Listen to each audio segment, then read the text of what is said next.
Who could be next Mr. 360 degree? Probably, I think Suryavanshi. He's a bit older. You know, the youngsters of today, they're a different breed. They don't look scared, they're fearless.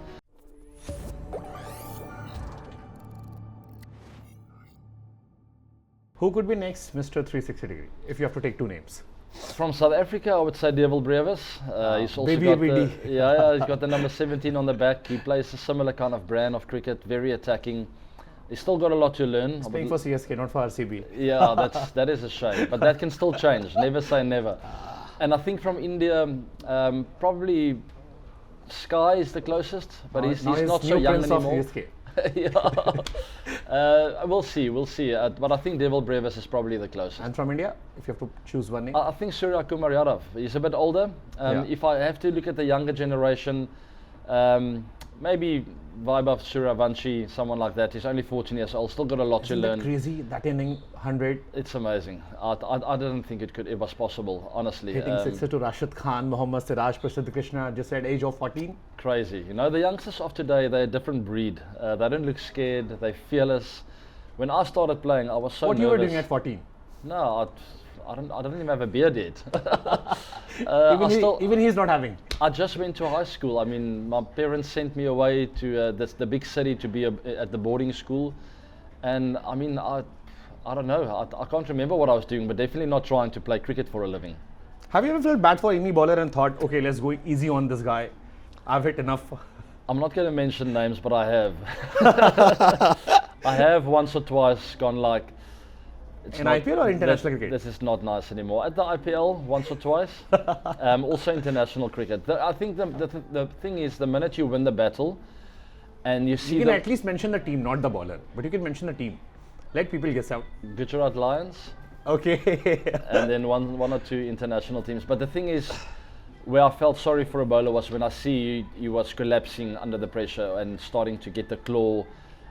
Not really releasing the ball anymore, being scared of bowling, and I've never enjoyed that. I've always wanted the battle to be on, you know. I felt that before as well when I was younger, facing Mohammad Asif, Glenn McGrath, Shane Warne getting me out a lot of times. I also felt. Okay, let me reverse the question. You know, was there a bowler who troubled you so much that you hope, I wish this bowler doesn't come to bowl me? I think Mohammad Asif when I was younger, the Pakistani, the magician. Right? Yeah, he was. And I mean, to be fair to myself, I wasn't really comfortable with my own technique at that time. I had some flaws. I was taking the bat behind my back. So, I mean, I would have loved to face him now, or when I was a bit older, very sound technically, knowing what I'm doing out there. But for him, to face him at that time it was almost unfair. He just had too much skill. He was playing with me. It felt like, you know, really, really good bowler. He will take this as a compliment. He must. Okay, so who was the toughest bowler you ever faced? Asif? Or anyone else? I think seam bowler, he was probably the most skillful at a high pace. 140s, always moving the ball around with a lot of bounce. He was a tall guy. When I was younger as well, Shane Warne was quite intimidating. Skill-wise, I felt like I had him under control, but he was just in my face. You know, he was reading the game so well, exposing weaknesses. And quite a few others. I mean, later on in my career, I struggled a bit against Stuart Broad. He was a fantastic bowler. Never feared him. But he always found a way to just to make the ball. Obviously, Bumrah. Bumrah's one of the greatest bowlers I've ever played against. He never troubled me too much, luckily, touch wood. You should face the new Bumrah. I got a hold of him a bit. You should face the new Bumrah. No, he's still the same. I faced him at his peak, don't you worry. He was amazing. And we always had great battles against each other. I got a hold of him a few times. He got me out a few times.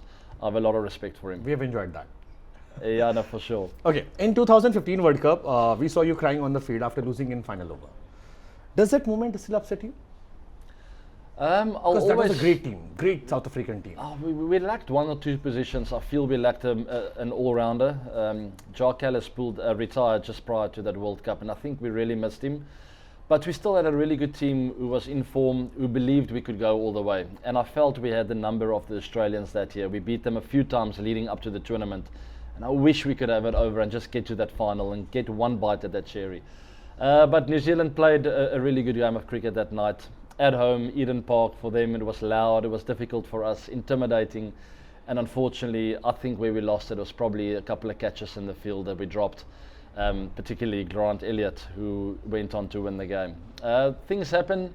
Gave it my best shot, and I'll always be emotional about that. Obviously, we were so close. I could almost taste it, and that once again is the beauty of sport. It's such a leveler, such great highs and lows, roller coaster rides, and unfortunately, it didn't work out for us in that year. If I ask you that, which loss hurt South African fans the most? The 1999 South Africa versus Australia, 2015 South Africa versus New Zealand, or 2024 India versus South Africa? I think 1999 was the That most run out. heartbreaking for me. Run out. That was bad, man. Klusner and Donald, if I'm not wrong. Because we had that under control. I mean, we needed one of 3 balls, I think.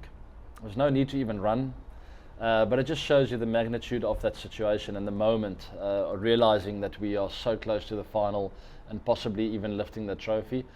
And just a moment of madness, man. Obviously it was very loud. Donald didn't hear the call. He obviously thought it's straight to the fielder. We don't have to run. There are many balls to go still, or 3, whatever, 2. And Klusner felt like he had to get through. But I was in tears that night, much more than I was in 2015. I was 15 years old then, and I cried myself to sleep that night. So I'll never forget that.